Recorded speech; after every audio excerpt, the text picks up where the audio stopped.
എൻ്റെ ജീവിതത്തിൽ 2 മരിയൻ അനുഭവങ്ങളാണ് ക്യാപിറ്റൽ എക്സ്പീരിയൻസ് എന്ന് പറയാവുന്നതുള്ളത്.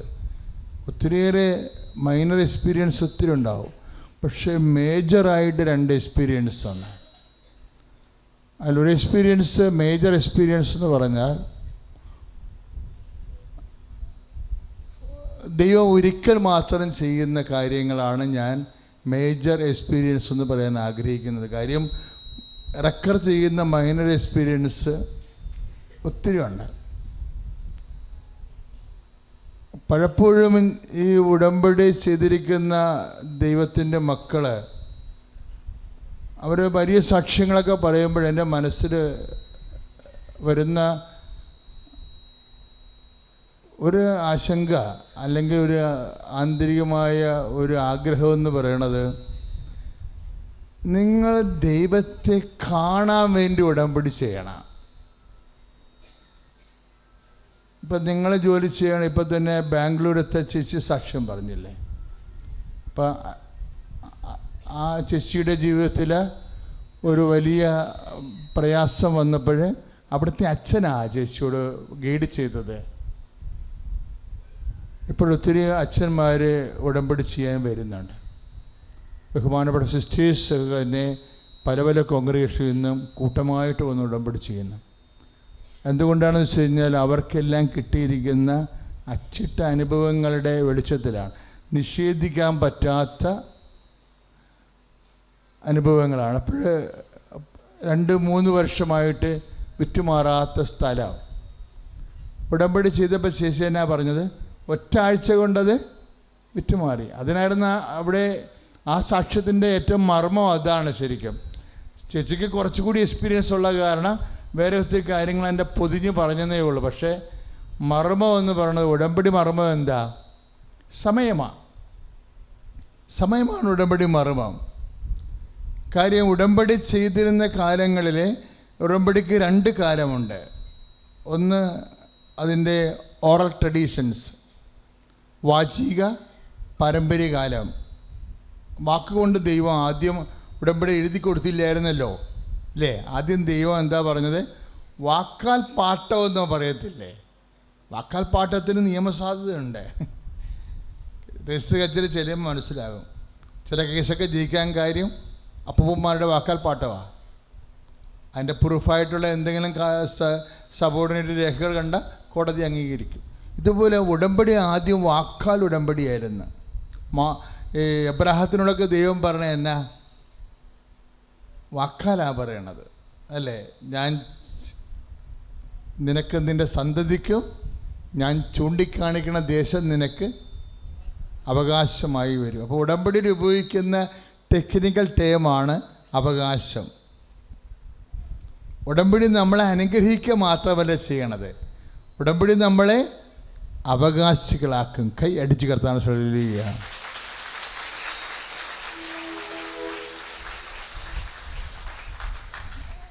അനുഗ്രഹവും അവകാശവും തമ്മിലുള്ള പ്രശ്നം എന്താ? അവകാശമായി കഴിഞ്ഞാൽ പിന്നെ അത് നെടുനാൾ കിട്ടും, നിലനിൽക്കും. ഇപ്പോൾ ഒരു ജോലിയാണെങ്കിൽ ഉടമ്പടി തെറ്റിച്ചപ്പോഴല്ലേ ആ ജോലി പോയത് അല്ലേ? അത് ആ സാക്ഷ്യം പറയാൻ ഞാൻ അനുവദിച്ചതിൻ്റെ കാരണം, ചില ആൾക്കാരെങ്കിലും സാക്ഷ്യം പറഞ്ഞു കഴിയുമ്പോൾ ഉടമ്പടി ഉഴപ്പണുണ്ട്. 6 കാര്യങ്ങളിൽ ചിലപ്പോൾ സമയത്ത് അവർ കുമ്പസാരം താമസിപ്പിക്കും. കത്തോലിക്കരാണെങ്കിൽ ചിലർ വചന വായന താമസിപ്പിക്കും. ദൈവം കാലതാമസം വരുത്തിയില്ല, പക്ഷെ നമ്മളായിട്ട് കാലതാമസം വരുത്തരുത്. എന്താ കാര്യം എന്നറിയാവോ? നമ്മൾ 2 മാസം കഴിയുമ്പോൾ ഉടമ്പടി ഉഴപ്പ് വന്ന് നീ ഉടമ്പടി വെക്കുന്നതിന് മുമ്പ് തന്നെ ദൈവത്തിന് അറിയാം ഇല്ലേ? നീ ഉഴപ്പിന് കൈകാലം വെച്ച പാർട്ടിയാണ്. ഇപ്പോൾ കാണിക്കുന്ന ആരംഭശൂരത്വം കഴിയുമ്പോൾ 2 മാസം കഴിയുമ്പോൾ ഉടമ്പടി ഉഴപ്പാൻ സാധ്യതയുണ്ടെന്ന്. അതുകൊണ്ടാണ് ചില ആൾക്കാരൊക്കെ ഉടമ്പടി ലാഗ് ചെയ്യണത്. ഉടമ്പടി ധ്യാനത്തിൽ ഉടമ്പടിയുടെ കാര്യങ്ങളാണ് നിങ്ങൾ അറിയേണ്ടത്, അല്ല വേറെ വല്ലതൊക്കെ പറഞ്ഞിട്ടൊരു കഥയുമില്ല.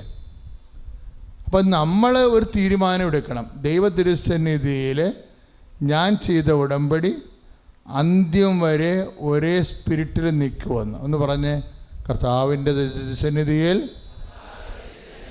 പരിശുദ്ധ അമ്മ വഴി ഞാൻ ചെയ്ത ഉടമ്പടി ആദ്യാവസാനം ഒരേ വിശ്വാസത്തിലും ഒരേ പ്രത്യാശയിലും നിലനിർത്തുവാൻ എന്നെ അനുഗ്രഹിക്കണമേ. സ്തുതിയുടെ ഹല്ലേലൂയ.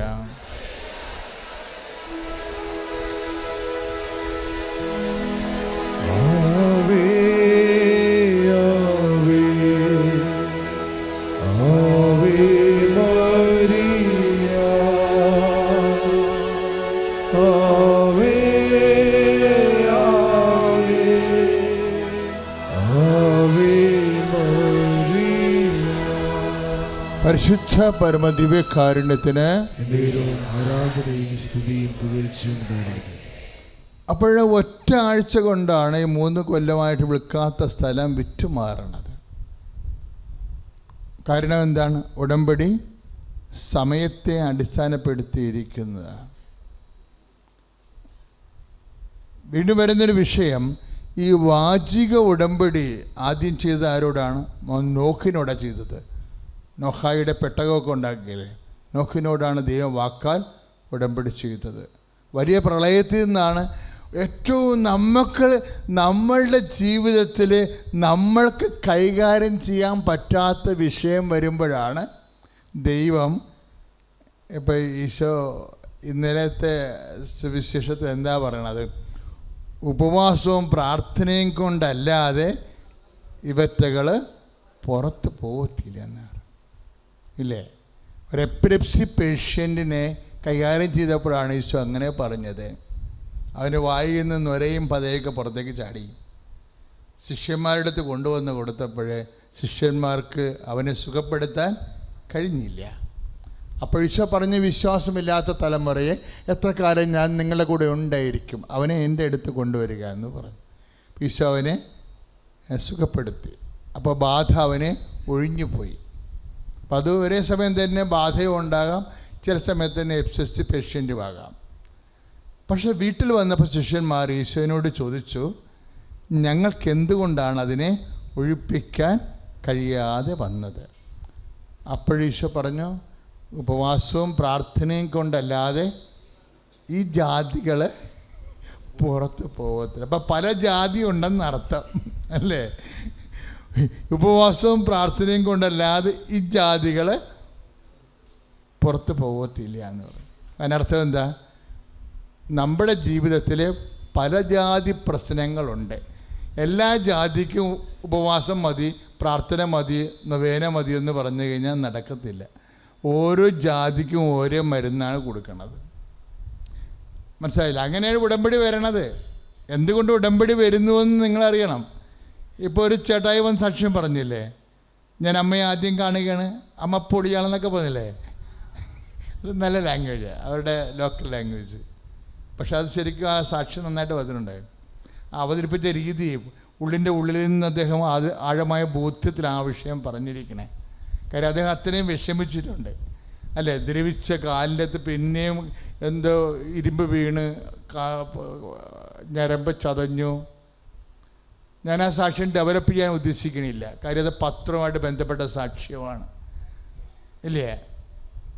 പത്രവുമായിട്ട് ബന്ധപ്പെട്ട സാക്ഷ്യമാണ്. പിതാവ് പറഞ്ഞിട്ടുണ്ട്, പത്രത്തിൻ്റെ സാക്ഷ്യം ഒത്തിരിയേറെ ഇങ്ങനെ പൊലിപ്പിച്ച് പറയരുത് എന്ന് പറഞ്ഞിട്ടുണ്ട്. അതുകൊണ്ട് ഞാനത് ആ വിഷയം വിടുകയാണ്. പക്ഷെ അമ്മ ആ വിഷയം വിട്ടിട്ടില്ലെന്ന് തോന്നണ്. സാക്ഷ്യങ്ങൾ കേൾക്കുമ്പോൾ അങ്ങനെ തോന്നണ്. എനിവേ, അത് സഭയ്ക്ക് കൂടുതൽ ബോധ്യങ്ങൾ കിട്ടേണ്ട ഒരു സബ്ജക്റ്റാണ്. സ്തുതിയുടെ ഹല്ലേലൂയ. Hallelujah hallelujah hallelujah. സ്തോത്രം കർത്താവേ. Hallelujah hallelujah hallelujah hallelujah hallelujah. കർത്താവേ, കർത്താവേ, കേട്ടാൽ വിശ്വസിക്കാത്ത തരത്തിലുള്ള അത്ഭുതങ്ങളും അടയാളങ്ങളും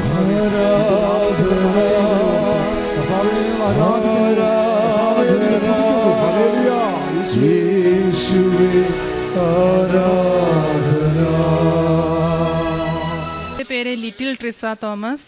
ഞാനിപ്പം അയർലൻഡിൽ നിന്നാണ് വരുന്നത്. ലീവിന് വന്നാണ്. ഞങ്ങൾ ചങ്ങനാശ്ശേരിയിലാണ് ഞങ്ങളുടെ വീട്. ഇതെൻ്റെ ഹസ്ബൻഡ് ഷോളിൻ തോമസ്. ഞാൻ ആദ്യമായിട്ടാണ് ഒരു സമൂഹത്തിന് മുന്നിൽ നിന്ന് ഇങ്ങനെ സംസാരിക്കുന്നത്. എനിക്ക് നല്ല ടെൻഷനൊക്കെ ഉള്ള ആളാണ്, അതുകൊണ്ട് ഞാൻ ഒന്നിനും പോകാറില്ല. ഇവിടെ വന്ന് ഇങ്ങനെ സംസാരിക്കാൻ സാധിച്ചതിൽ അമ്മ മാതാവ് നൽകിയ അനുഗ്രഹങ്ങൾക്ക് ഞാൻ ഒരുപാട് നന്ദി പറയുന്നു.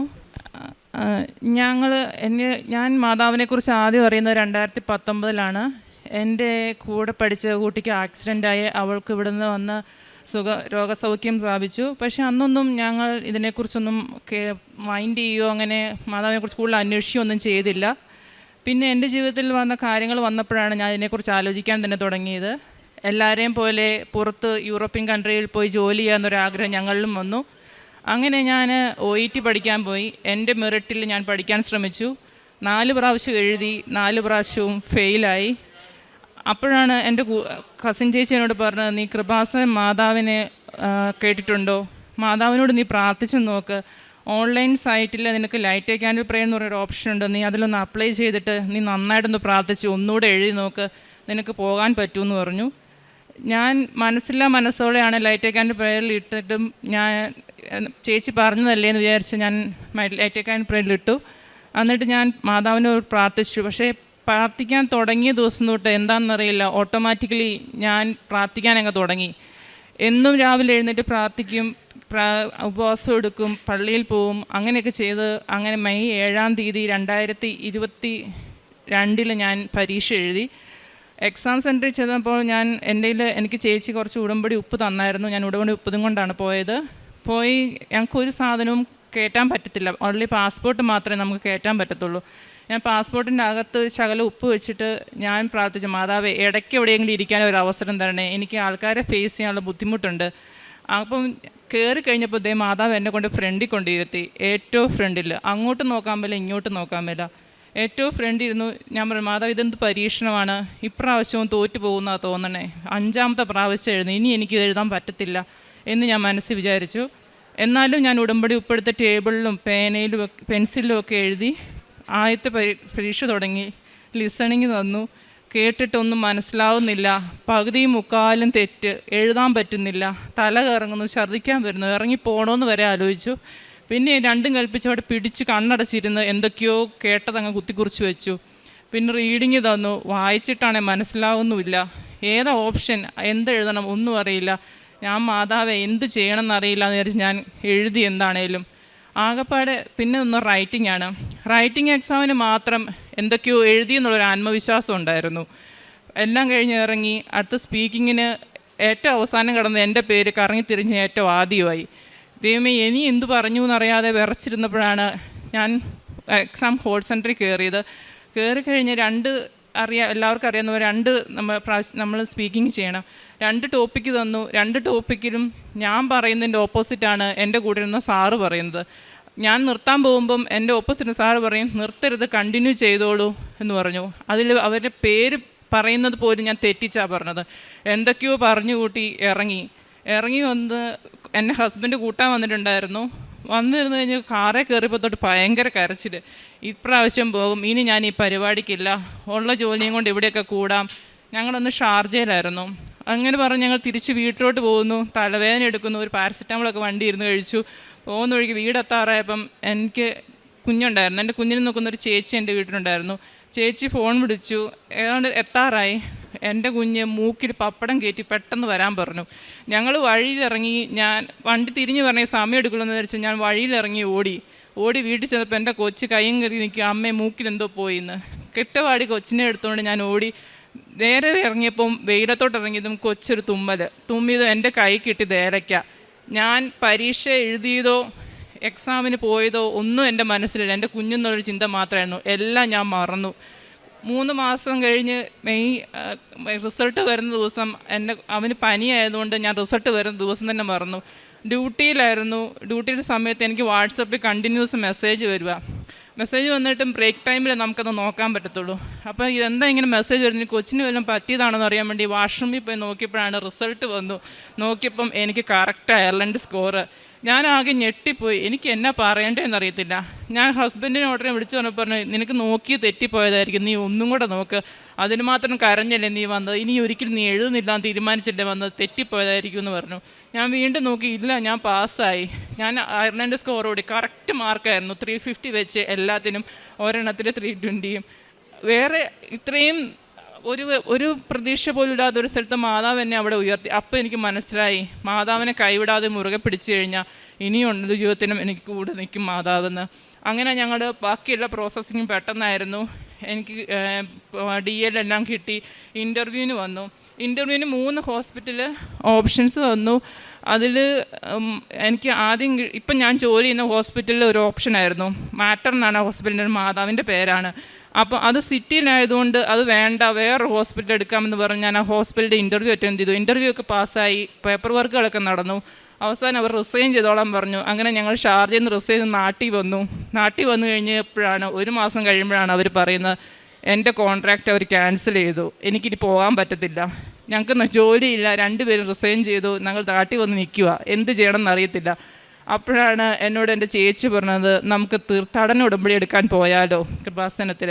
അങ്ങനെ ഞാൻ മാർച്ച് 8 2023 ഇവിടെ തീർത്ഥാടന ഉടമ്പടി എടുത്തിട്ട് പോയി. ഉടമ്പടി എടുത്തതിൻ്റെ 45-ാം ദിവസം എനിക്ക് അടുത്ത കോള് വരിക എൻ്റെ ഏജൻസിയിൽ നിന്ന്, ഈ സെയിം മാറ്റർ ഹോസ്പിറ്റൽ, മാതാവിൻ്റെ നാമത്തിലുള്ള ഹോസ്പിറ്റലിലേക്ക് ഇൻ്റർവ്യൂ വരുന്നുണ്ട്, നീ അറ്റൻഡ് ചെയ്യുന്നോന്ന്. ഞാൻ പറഞ്ഞു എനിക്ക് വേണ്ട, അത് സിറ്റിയിലാണ്, പോയി വരാൻ ബുദ്ധിമുട്ടാണെന്ന് എൻ്റെ ചേച്ചി പറഞ്ഞതെന്ന് പറഞ്ഞു. അപ്പോൾ പറഞ്ഞു, ഇല്ല നീ ഒന്ന് അറ്റൻഡ് ചെയ്യ്.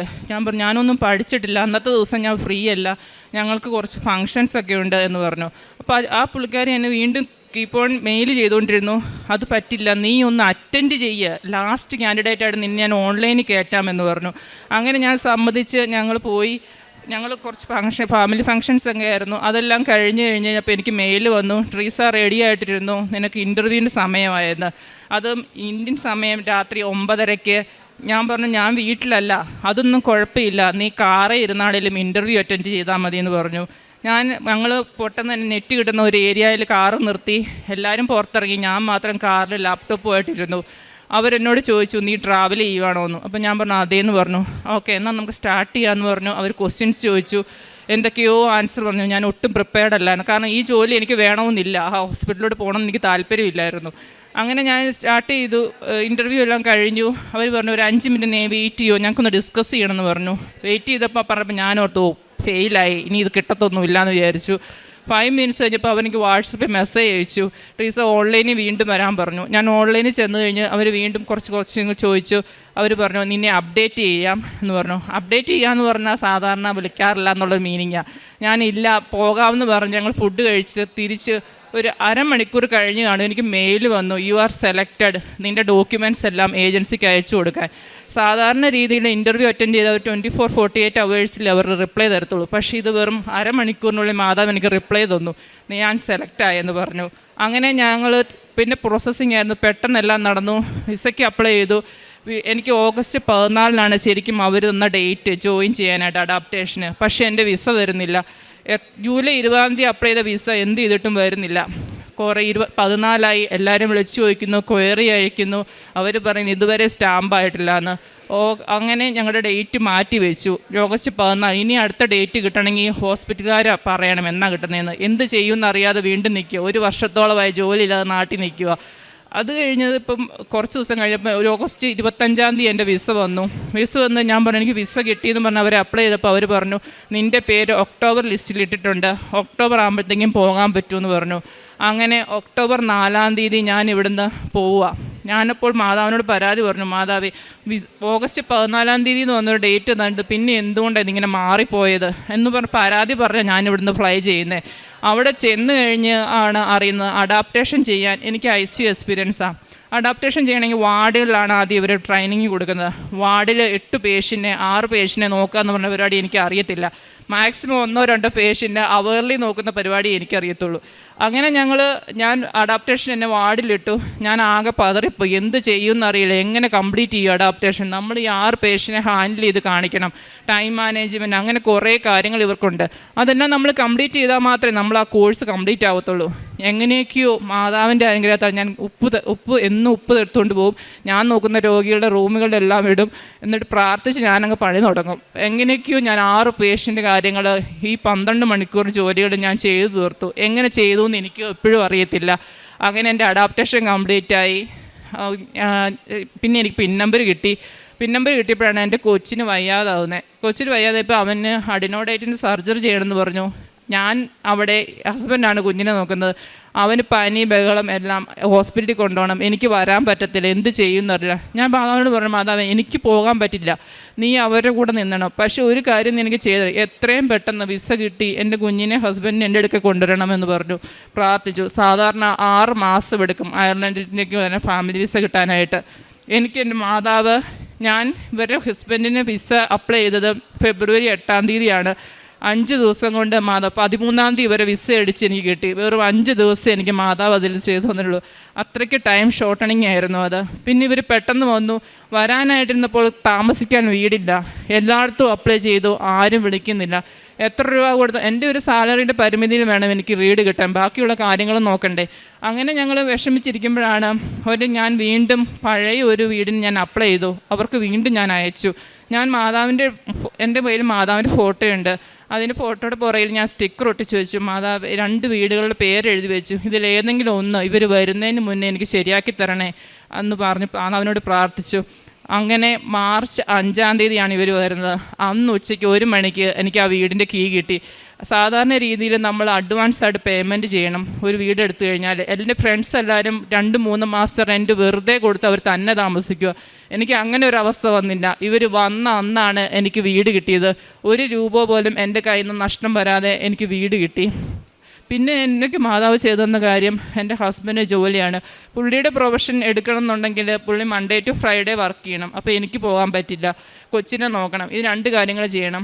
അങ്ങനെ ഞങ്ങൾ വേറൊരു കാര്യത്തിൽ പ്രൊഫഷനിലേക്ക് നോക്കാമെന്ന് വിചാരിച്ചപ്പോൾ വേറെ ഒന്നും നമുക്ക് പരിചയമില്ലാത്ത പ്രൊഫഷൻസാണ്. എന്ത് ചെയ്യണമെന്ന് അറിയാതിരുന്നപ്പോഴാണ് 6 മാസത്തോളമായി മാതാവിനോട് ഞാൻ വീണ്ടും പ്രാർത്ഥിച്ചു, മാതാവേ എനിക്കറിയില്ല, എന്തേലും ഒരു വഴി നീ കാണിച്ചതാണ്, എങ്ങും ജോലിക്ക് അപ്ലൈ ചെയ്തിട്ട് വിളിക്കുന്നുമില്ല, ഞാൻ എന്താ ചെയ്യണ്ടേ എന്ന് വിചാരിച്ചിരുന്ന് 6 മാസം കഴിഞ്ഞപ്പം ഞങ്ങൾക്ക് മെയിൽ വന്നു, വീട്ടിൽ തൊട്ടടുത്തുള്ള നേഴ്സിംഗ് ഹോമിലേക്ക് ജോലിക്ക് അപ്ലൈ ചെയ്യാൻ. അത് പുള്ളിക്ക് അറിയാത്ത പ്രൊഫഷൻ, എന്തായാലും ആട്ടെ പോയി നോക്കാമെന്ന് പറഞ്ഞു. പോയി ഇൻ്റർവ്യൂവിന് എന്തൊക്കെയോ പഠിച്ചിട്ട് പോയി. പുള്ളിക്ക് അറിയത്തേ ഇല്ല അത് എന്തൊക്കെയാണെന്ന് പോലും. പക്ഷേ കാണാതെ പഠിച്ചിട്ട് പുള്ളി പോയി. പക്ഷേ ഇൻ്റർവ്യൂവിന് ചെന്നപ്പം HR മാനേജർ ഒന്നും ചോദിച്ചില്ല പുള്ളിയോട്. പുള്ളിയുടെ പേര് ചോദിച്ചു, പ്രൊഫഷൻ ചോദിച്ചു, ജോയിൻ ചെയ്തോളാൻ പറഞ്ഞു, അത്രയേ ഉള്ളൂ. പുള്ളി കഴിഞ്ഞ് വന്ന ആൾക്കാരോടൊക്കെ ക്വസ്റ്റ്യൻ ചോദിച്ചെന്നാണ് പറഞ്ഞത്.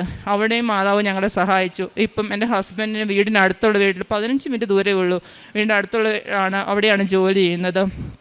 പിന്നെ ഞാൻ ഒരു ICU നേഴ്സാണ്. എനിക്ക് ICUയിലേക്ക് പോകണമെന്നുണ്ടെങ്കിൽ അവിടുത്തെ ഒരു കോഴ്സ് കംപ്ലീറ്റ് ചെയ്യണം.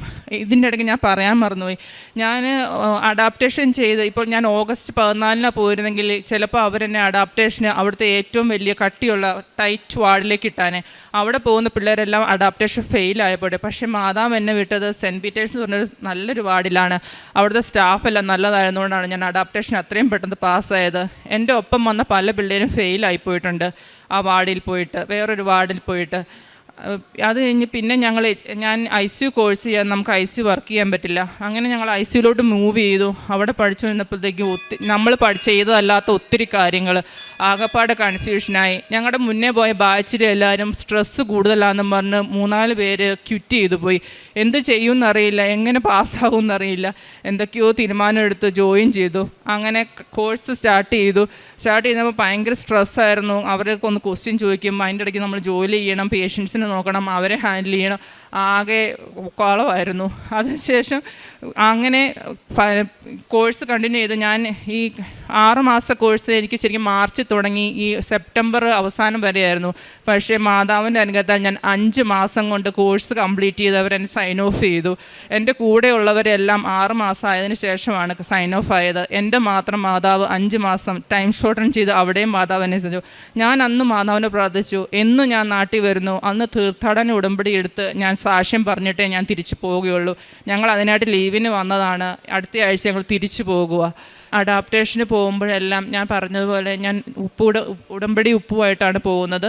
ഓരോ രോഗിയെടുക്കെ പോകുമ്പോഴും ഞാൻ പ്രാർത്ഥിച്ചു, ഡിപ്പാർട്ട്മെൻറ്റിൽ കയറുന്നതിന് മുന്നേ ആരും ചവിട്ടാത്ത രീതിയിൽ ഉപ്പ് സൈഡിൽ ഇട്ടതിന് ശേഷം വിശ്വാസ പ്രമാണം ചൊല്ലിയാണ് ഞാൻ വാടി കയറുന്നത്. തിരിച്ചിറങ്ങുമ്പോഴും ഞാൻ മാതാവിനോട് നന്ദി പറഞ്ഞിറങ്ങും. എന്നും രാവിലെ തൈലം പൂശി ഞങ്ങൾ പ്രാർത്ഥിക്കും. കൊച്ചിനെ ആണെങ്കിലും പഠിപ്പിക്കുന്നുണ്ട് ഇപ്പോൾ പ്രാർത്ഥനകളൊക്കെ ചെല്ലാനായിട്ട്. പിന്നെ ഈ ഹസ്ബൻഡ് ഡ്രൈവിംഗ് ടെസ്റ്റിന് പോയപ്പോഴാണേലും തൈലം പൂശിയൊക്കെയാണ് ഞങ്ങൾ പ്രാർത്ഥിച്ച് വിട്ടത്. തൈലം പൂശി ഉപ്പും കഴിച്ചാണ് ഞങ്ങൾ പോകുന്നത്.